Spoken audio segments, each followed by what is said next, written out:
Uma elite sem vergonha que até na hora da tragédia tenta furar a fila. O país passa de 4.000 mortes por dia e o Congresso, pressionado pelos empresários, aprova a privatização das vacinas.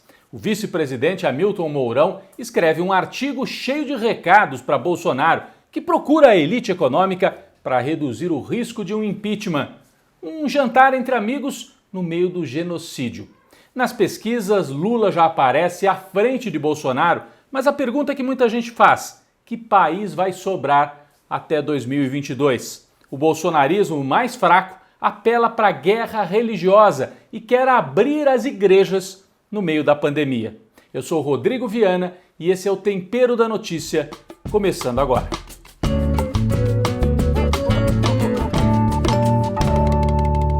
Um presidente mais fraco e mais perigoso. Na semana que passou, Bolsonaro trocou o chefe da Polícia Federal. O novo ministro da Justiça, que também é um policial federal, nomeou um novo chefe para a instituição mais afinado com a família Bolsonaro. E o ministro da Justiça fez um anúncio estranho. Diz que vai usar a Força Nacional de Segurança, que é aquela tropa federal, para intervenções rápidas nos estados. Diz que pode usar a Força Nacional de Segurança para garantir o ir e vir dos cidadãos. Ou seja, ele se afinou com esse discurso do Bolsonaro de que é preciso abrir o comércio, garantir que as pessoas possam trabalhar, como se os governadores estivessem fechando o comércio por alguma intenção que não fosse garantir o mínimo de saúde para a população.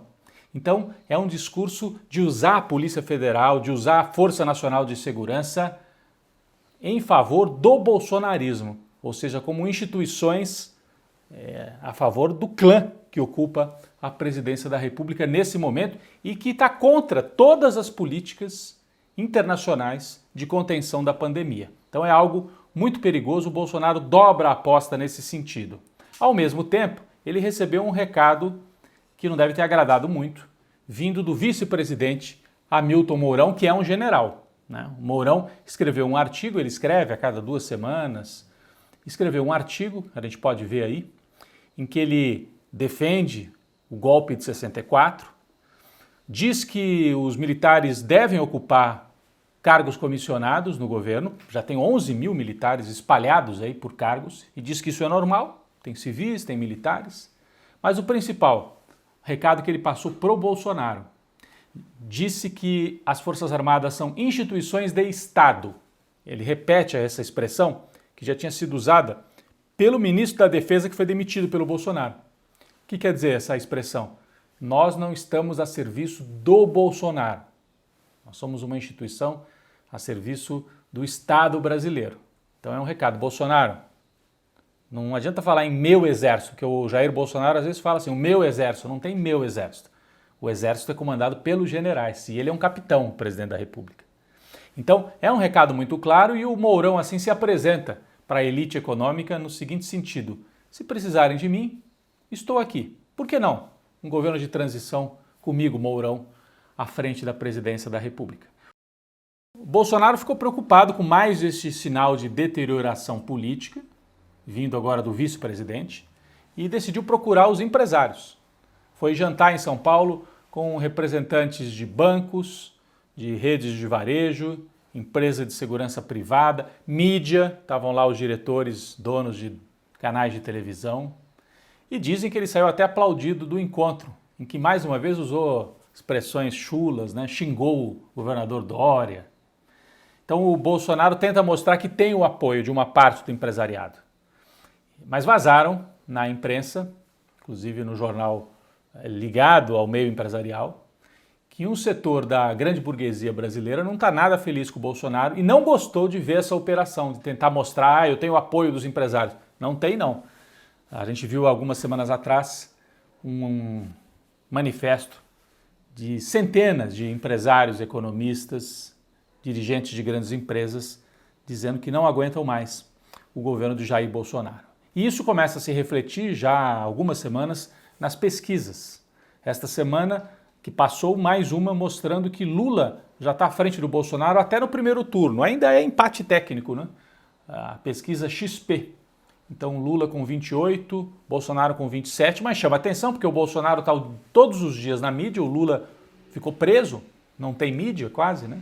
Dá uma entrevista aqui, outra ali. E no segundo turno o Lula ganha do Bolsonaro, segundo a pesquisa XP, por 42-38. Mas para o fim da semana, já na quinta, sexta-feira, saíram novas pesquisas com queda de popularidade do Jair Bolsonaro na pesquisa Exame IDEA. Ele tem o dobro de ruim péssimo em relação a ótimo bom. E uma pesquisa curiosa, feita só no estado de São Paulo, pelo Instituto IPESP, mostrando, primeiro, Haddad em primeiro lugar para governador, na frente dos tucanos e tal. E na presidência da República, no estado de São Paulo, Lula e Bolsonaro empatados em primeiro lugar. E São Paulo, até na época que o Lula era presidente, votava com a oposição. Bom, o Bolsonaro então tem que dar conta dessas duas dificuldades. De um lado, a elite econômica, militar, descontente com o governo, e de outro ele começa a perder apoio também naquela base de sustentação mais fiel a ele. E aí fez um movimento para tentar manter o apoio principalmente dos evangélicos, que foi isso que nós vimos no Supremo Tribunal Federal. O ministro Cássio Nunes, que foi indicado pelo Bolsonaro, deu uma liminar garantindo a abertura dos templos no meio da pandemia. Aí o Gilmar Mendes deu uma outra decisão em sentido contrário. O plenário teve que decidir o que ia valer, a decisão do Cássio Nunes de que pode abrir templo e igreja no meio da pandemia ou a decisão do Gilmar Mendes. E ganhou a decisão do Gilmar Mendes por larga margem, 9-2. Você não pode abrir os templos, não tem nenhuma questão religiosa aí. E o Cássio Nunes mostrou mais uma vez que é um ministro desqualificado, apanhou muito dos outros ministros. Alexandre Moraes chegou a dizer o seguinte: nem na Idade Média acontecia isso. A Igreja Católica, na época da Idade Média, fechava os templos quando tinha pandemia para preservar a vida das pessoas. E os bolsonaristas tentam ir no sentido contrário. Mas o Bolsonaro sofre uma derrota no Supremo, mas ele ganha um discurso. Esse discurso de que, tá vendo, os comunistas, o Supremo, são contra a religião. Então ele tenta manter esse núcleo mais extremista, radicalizado, né? E a gente via manifestações antes na porta dos quartéis, quem sabe agora vão acontecer manifestações na porta das igrejas para tentar manter o Bolsonaro com alguma base popular que ele vai perdendo. Bom, tudo isso acontece no momento de grande crise na pandemia. O Instituto Butantan teve que paralisar a produção de vacinas, porque faltam insumos que chegam da China. E, ao mesmo tempo, o país passa de 4.000 mortos por dia, grande angústia em todo o Brasil, UTIs lotadas, e a tendência é que a gente ainda tenha o mês de abril com crescimento de mortes e esse descontrole com o governo federal, que não combate a pandemia e ajuda o vírus a disseminar pelo Brasil.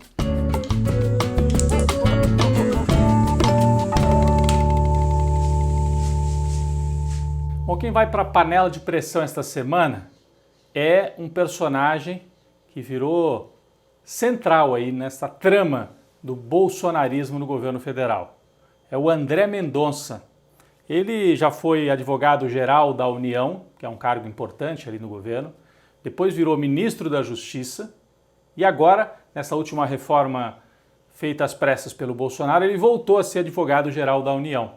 E nesse papel, ele foi para o Supremo Tribunal Federal defender a posição de manter os templos, as igrejas, abertos durante a pandemia. E fez um discurso, uma defesa, que parecia mais de um pastor do que de um ministro. Mais de um pastor evangélico do que de um jurista. Citou várias vezes a Bíblia, deixou estupefatos os juristas que acompanharam aquele julgamento. Inclusive o ministro Gilmar Mendes chegou a dizer para ele: "Ô André Mendonça, você chegou de Marte? Você é um marciano? Chegou da onde?"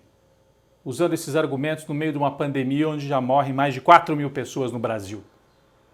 Mas ele não se importou com isso muito não, André Mendonça, e fez um discurso ameaçador, uma espécie de declaração de guerra, mostrando até onde o bolsonarismo está disposto a ir. Ele disse: os cristãos estão dispostos a morrer pela sua fé. Então, insuflando o fanatismo religioso, a gente costuma associar a algumas áreas, né, de países muçulmanos, mas a gente sabe que na história da humanidade os cristãos também foram fanáticos em muitos momentos, né? Guerras religiosas, mais no período medieval, lutas entre protestantes e católicos que se matavam, né, por causa da religião. Sem falar na Inquisição, fogueira. Então, é uma gente que é capaz de tudo em nome da religião, usando a religião, que não são cristãos de verdade, né? Mas fez essa afirmação de que seriam capazes de morrer pela sua fé.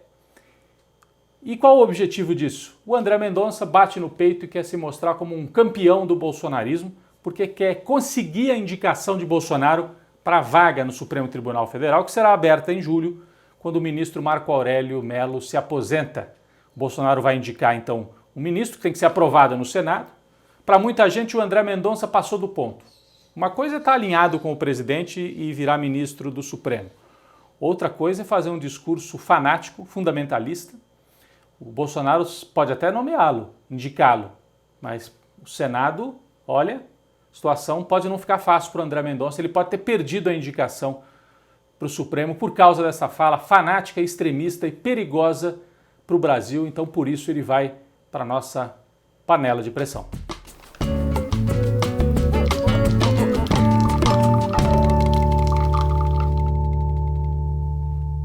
Bom, o nosso cafezinho essa semana vai para um grande professor, um pensador da cultura brasileira, o professor Alfredo Bozzi, que faleceu em São Paulo.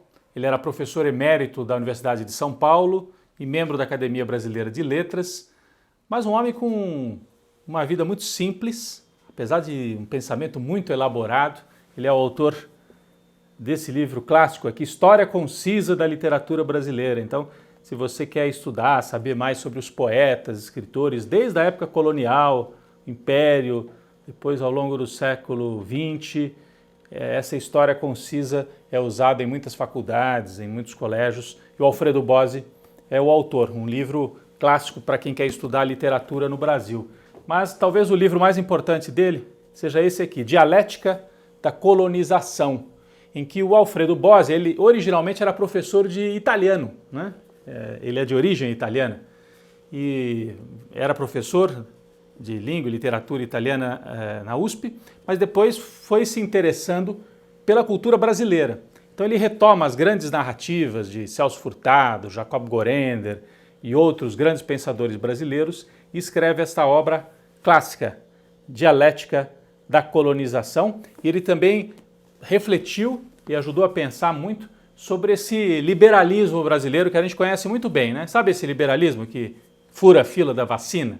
Falam de meritocracia, mas gostam do Estado para obter privilégios?